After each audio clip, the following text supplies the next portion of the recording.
Racism at institutions of higher learning has taken center stage at the Race and Transformation in Higher Education Conference. That event was hosted by Stellenbosch University in partnership with the Nelson Mandela University and the University of Bath in the UK. Delegates emphasized that transformation is crucial for the realization of a non-racial society.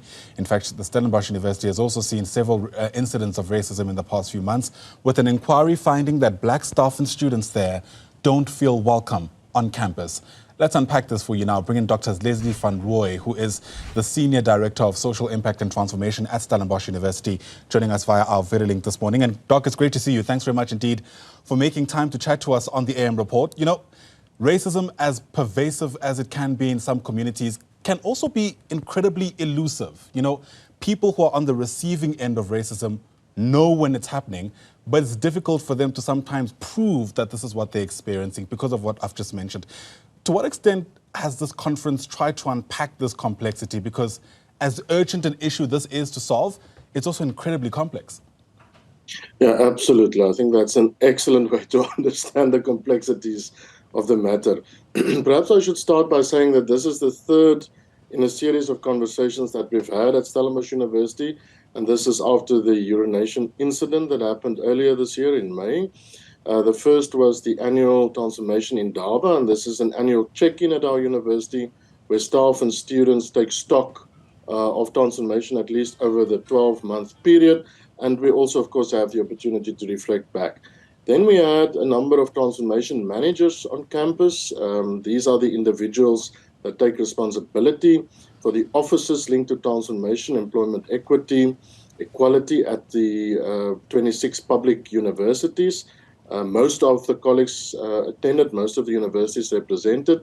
And then this one in particular wanted to focus on the science and the roots of racism in science. That is, we know that historically South African universities, like universities across the globe, have invested in an understanding of race that actually unlocks racism to the extent that our policies, our scientific outcomes, our scientific processes were based on an ideological understanding of race and racialization and, of course, racism. So we wanted to start the process of unrooting that in science, and that is not only in policy, but in how we teach, how we learn, what knowledge we produce, who we involve in the knowledge production, and how we participate in a global conversation as higher education institutions on transformation, and particularly the nexus with race, gender, sexuality, and its link with transformation. Right. Speaking about,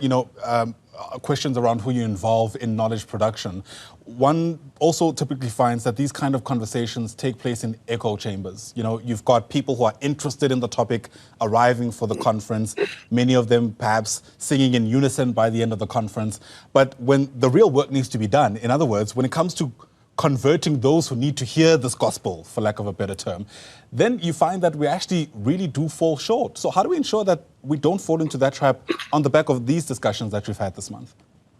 Yeah, you're absolutely right. I think one should understand that as a university community, we also needed the opportunity to reflect on the incident earlier this year, the incidents, and then, of course, the Campepe report. So it is also important that we have internal discussions with our colleagues on the Campepe report and the nature of transformation at the institution. But in this conference, we also allowed outside voices, not only from the higher education sector, but from the local communities that make up Stellenbosch. So as part of the deliberations, we had site visits to Kaimandi, a historically black township in Stellenbosch, Cluttersville, historically so-called colored township in Stellenbosch, Piniel, a community just outside of Stellenbosch with the heritage of slavery being acknowledged and to a degree understood within the context of a community that historically is linked to the emancipation of slaves in South Africa. So we wanted to use these opportunities to hear community voices, to walk around in the footsteps of our community partners, and for our partners to tell us what we should do differently and how we can be significantly better as a university. Yeah. Now, after this, we will engage with faculty committees and the senior management, in particular on the Campepe report. So I'm convinced that this will help us with a stronger impetus to involve the silent voices and also those that do not think that they want to or can participate in the conversation. So, Doc, take us into your confidence then. In these deliberations that have taken place so far, what have you been able to find has been at the heart of why Stellenbosch University in particular has been the site of the kind of incidents that we've seen in the past few months? I mean, this year alone, we've seen, just, I think it's about two too many.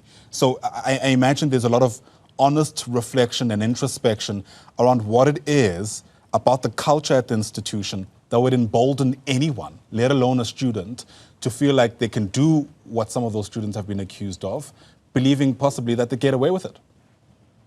Yeah, absolutely. I must, and this all of us know, we must acknowledge that Stellenbosch has a particular history. And this is the history that we will grapple with and continue to grapple with. Sometimes we get it right, and very often in the examples that you've used, we don't get it right. We must also understand that universities are not islands. I think for a long period over history, we thought of universities as islands. That we are not. We receive students from all over the country, of course, also from the continent and abroad, and particular students from this province. We also understand that the dynamics of households, of communities, and of society at large plays off on our campuses. And very often the tenets or the makeup of racism is prevalent in our communities and feeds into the context of our university. What we need to do differently as universities, and in particular Stellenbosch University, is to utilize the possibilities of social cohesion. And that is to bring together individuals from all walks of life, from a variety of schools, contexts, communities, provinces, parts of the world, including our continent, and make sure that we uproot and better understand what it means to be different and what it means to share our differences and to celebrate our makeup through our diversity. And that is a difficult challenge.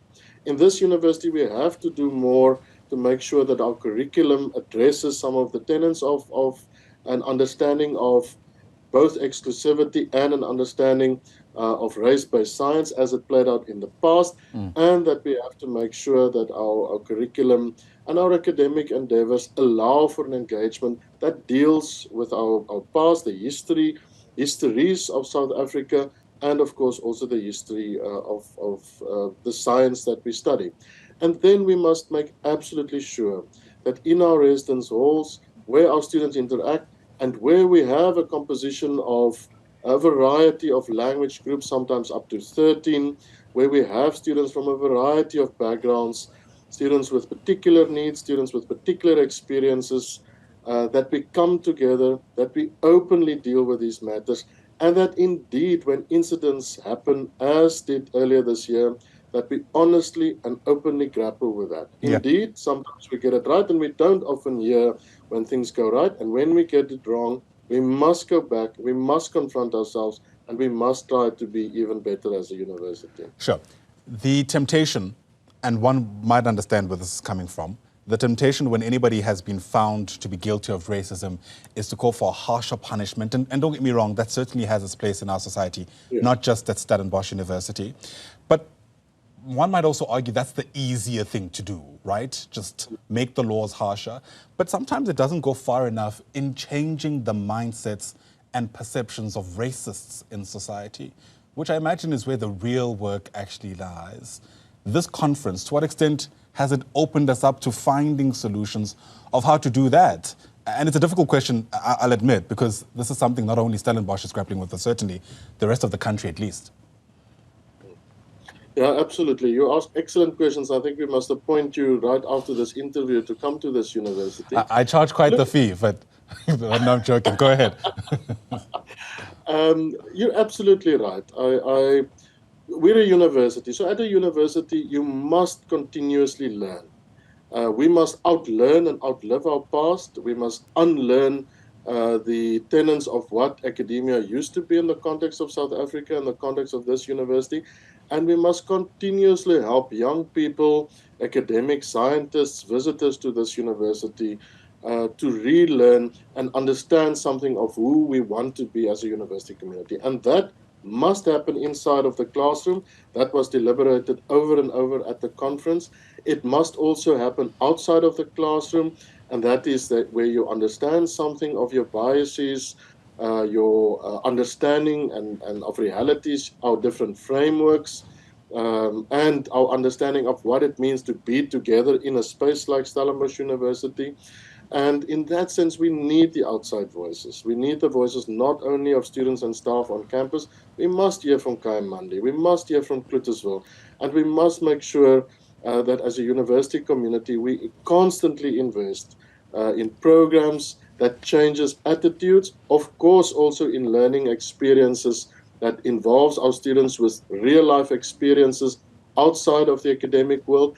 And we must allow our students to remember that the asset that we are and the asset that we really want to be as a university asks of our students, as it does of our staff, to go back to invest in society, to deal with the issues of society, and to make sure that we let go of the obvious prejudices, the biases, etc.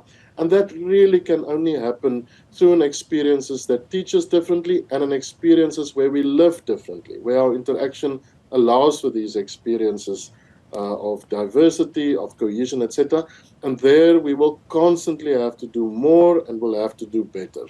Absolutely, especially when you consider what's at stake. Dr. Leslie van Rooi, thanks very much indeed for speaking to us. Appreciate your time this morning. Dr. van Rooi is the Senior Director of Social Impact and Transformation at Stellenbosch University.